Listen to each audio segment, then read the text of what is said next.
Good morning. It's 6:30 on Friday the 9th of May, and here I am in a place called Fairlight, which is where I finished the walk the day before yesterday. That was the 7th, when, apart from running out of energy to a certain degree, I was a bit stressed. I didn't feel like walking. All the things that were going on in my mind, obviously, and so I got a bus back into Hastings and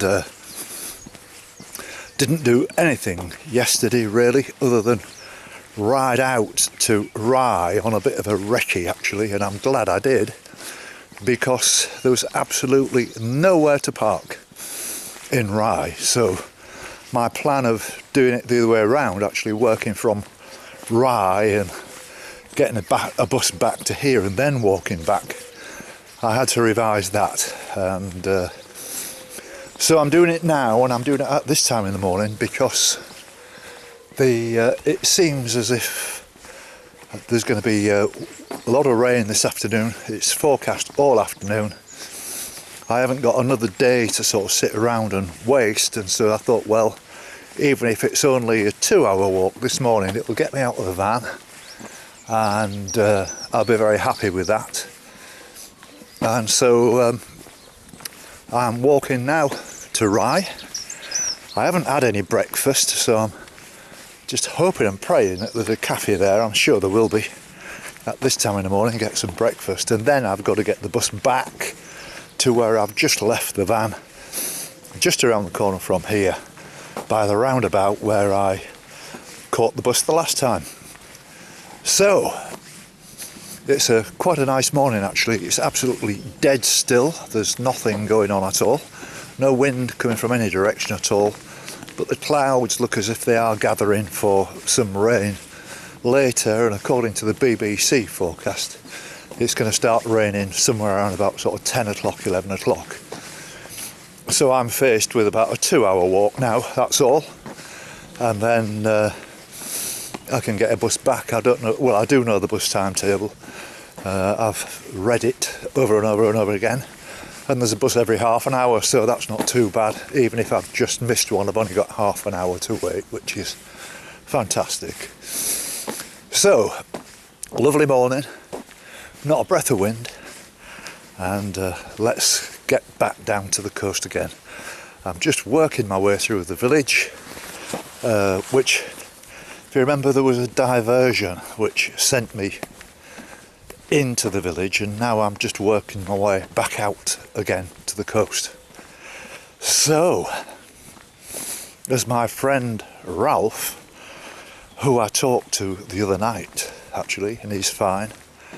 And a lot of you people, I would imagine, are wondering who Ralph is. Well, I'll just explain. I know all my long-term regular viewers know very well who Ralph is. Ralph is a Welshman that I met on the Pembrokeshire Coastal Path. We became very good friends. He's been to walk with me on a couple of occasions. We walked in Cornwall to Plymouth, and stayed in Wembury, which was a fantastic week we had together. And then he came with me again when I was doing North Somerset, and we walked into Devon and onto Ilfracombe. And what a lovely guy he is, and I do miss him, and I talk to him every now and again, and he's fine. So what he would say is, here we go.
It's 8 o'clock now and I've covered about 4.5 miles, doing pretty well.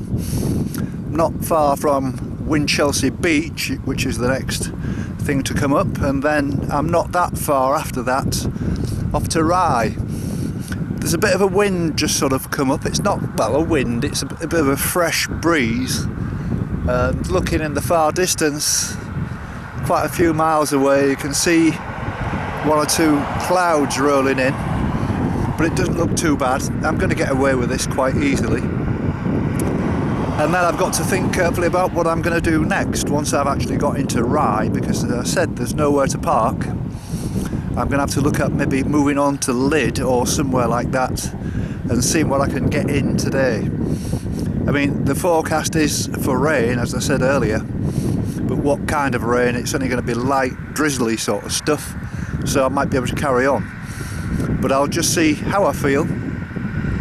I need some breakfast. I need to do a bit of shopping and stuff because I'm going out into the sticks, you know, around about Romiley Hythe, Dymchurch, that area where there's not going to be any sort of supermarkets and things like that, so I'm going to have to try and stock up before I leave. But it's a glorious morning. I'm really enjoying this. I've got my sort of strength and energy back. Having an easy day yesterday after the day before was a good thing to do. And I've thought it all out now. I'm feeling really good, really positive. I just lacked energy, lacked a bit of go. You know, I was finding it very difficult to motivate myself to actually do some walking again.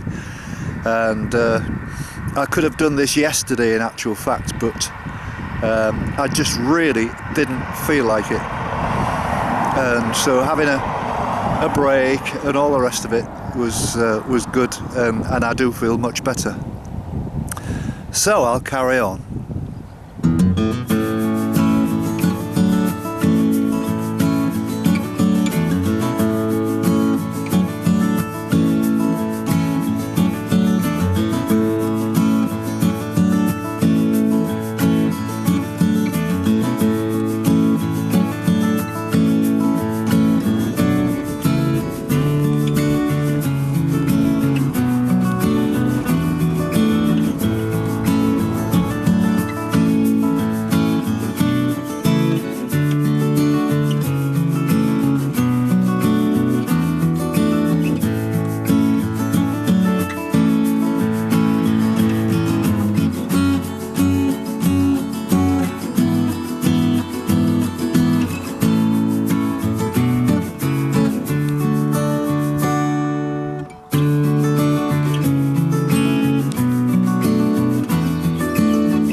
It's just after 9 o'clock now, and it's warmed up. There's people milling around now. I seem to have that whole walk to myself, apart from a bird watcher that I was talking to, who was a bit disillusioned with the number of birds that is seen. He said that it's not like a normal springtime. Well, certainly from a bird's point of view, I wouldn't know what he's talking about really, but he was saying that the swallows are late this year, which is interesting. We always used to get them on time every year in our garden, and we'd love to see them. But he said it's a different year this year. The winds are so much colder. It's quite interesting, that, isn't it? So I've reached Winchelsea Beach, which I don't know quite what to expect. I've just had a really nice cup of tea. There's a co-op just 2 or 3 doors down, and I managed to get myself a nice hot Cornish pasty and some cheese sandwiches. That'll boost my energy levels a little bit. But I'm feeling really good this morning. I'm feeling really calm, feeling really happy, and things suddenly seem to have started to move, and feeling much happier about knowing what the future might bring for me now. So it's a lovely morning. I'm a little bit overdressed. I thought it might be cold and a cold wind, but it's just not like that at all. It's quite warm. The sun's poking through the clouds. It is clouding over a little bit now. I've just had a look at my maps, and there's a possibility, if the weather stays like this, that I can walk, having retrieved the van from where I parked it, bring it back here and go up to Lydd and try and find a parking spot in Lydd, and then get a bus back to Rye. So that's a possibility, but I'll just see how I get on with the buses and stuff like that first. But it's been great, love it.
Well, I'm not far now from Rye Harbour, and I can see 1 or 2 buildings in the distance, but I bumped into Sue and Terry, and these are bird watchers. You've got all the really pro equipment here, Sue. So, I mean, what's the state of play at this time of year around here? Then is it busy? It's very busy. Nesting birds, warblers, terns over on the reserve, yes. Gulls, waders. It's very good at the moment. Excellent.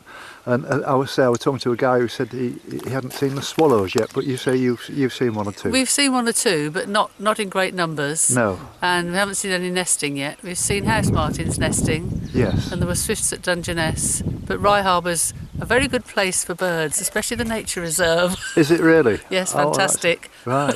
And Terry, where are you from then? Are you local people? We're local, yes, Westfield. It's just about, was it 5 or 6 miles away? Right. Yeah, it's we volunteer here at the Nature Reserve. Yes, I noticed you've got your rye. That's right, I have, yes, yeah, and the cap, yes. Right, and what does that entail then? Well, we run the visitor centre every Monday afternoon. Right. And he helps quite a bit on the reserve doing odd jobs. Yes. Bit of carpentry. I'm a retired carpenter. Oh, right, so that you get roped in for all the little odds and That's sods. right. Yeah, Mostly painting these days. Yes. So when you go, I mean, I know obviously it's a silly question really because it depends on the weather. So when you go out on one of these watches, how long do you normally go for then? I mean, is there a particular good time, bad time? I'm curious. It depends on the time of the year. This time of the year, any time of the day, couple of hours, 4 hours, whatever. Yes. In the winter, obviously, it's less and you're restricted by the daylight hours. Of course, yeah. But the main reserve is better then with the lakes Yes. and the pools. You get lots of overwintering birds here. Thousands of golden plover and lapwing Really? spend the winter here. It's fantastic. Yes. Oh, that sounds really good. Well, I would never have known of that, and if I hadn't have seen you, I mean, I can tell that there's. I mean, I've got a very minor interest in birds. I've got some feeders, and I get all the great tits and the blue tits and the goldfinches and all that in big numbers, and even jays. Would you believe? Yeah, they're lovely. That's nice, and that's about as much as I know, really. And we get all the arguments with all the young starlings when they nest. And we used to have a pond, and it was really funny. They used to land on the lilies, and you could just watch them sink. They were so docile and stupid. Yeah. It was really funny to watch, though. Well, anyway, look, it's been a pleasure meeting you. And you too. I've given you a card. You can check Yes, yourself we'll out. have a look. Listen out for the cuckoo. We've heard it quite a lot The this morning. I will Yes, indeed. Yeah. Thank you very much indeed. Okay. Thanks for your time, Thank Terry. you. Thank you. Nice to have met you. Yeah. Bye-bye now. Bye-bye.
It's 11 o'clock now, and I'm just walking into Rye. I'm about probably half a mile away. It's amazing how accurate the BBC weather forecast was this morning. They said it would rain somewhere around 11, and it did. And it wasn't heavy, but it was a bit of a shower, and it just happens that I was passing an industrial estate and went to Sherry's Cafe, and they were selling tea. It was good tea, 70 pence a mug. Now that's the cheapest I've had since, I don't know, the 80s. It's amazing, isn't it? 70 pence. It's still a rip-off when you think about it. They only pay 1 penny for the tea bag, and I don't know, a farthing or less for the water. Could probably make more profit on that than drug dealers, actually. It's quite amazing, isn't it?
It's 12:15 now, and I'm back in Hastings. Not that I wanted to be back in Hastings. When I saw the bus in the station at Rye, it said number 101 on it, which is the one I wanted. So I got on, and then he went a different direction and he completely missed Fairlight. So I said, I thought you was a 101. He said, I was a 101. He says, but I changed it at the station to a 100 after you got on. So what can you do about that? So I've got off his bus, now moved over to the place where the bus actually does a right turn to Fairlight, as you've just seen, and I've got to wait now until 1:02, so I've just wasted an hour. As it happens, it doesn't really matter that much. I'm going to go and have a nice cup of coffee over there at a place called the Rye Bakery. I was going to do a walk today onwards from Rye to Lydd, but the weather forecast is looking very changeable. I'll make a decision when I get there, and so all I've got to do now is take this 101 bus at 1:02, not the 100, or the seriously, I've got to get the 101 bus at 1:02 from the bus stop just round the corner, pick up the van, and then drive to Lydd. And whether I do the walk, if I do the walk, then I can get a bus back from Lydd to Rye and walk back, and it should take about 2 hours, but that depends on the weather.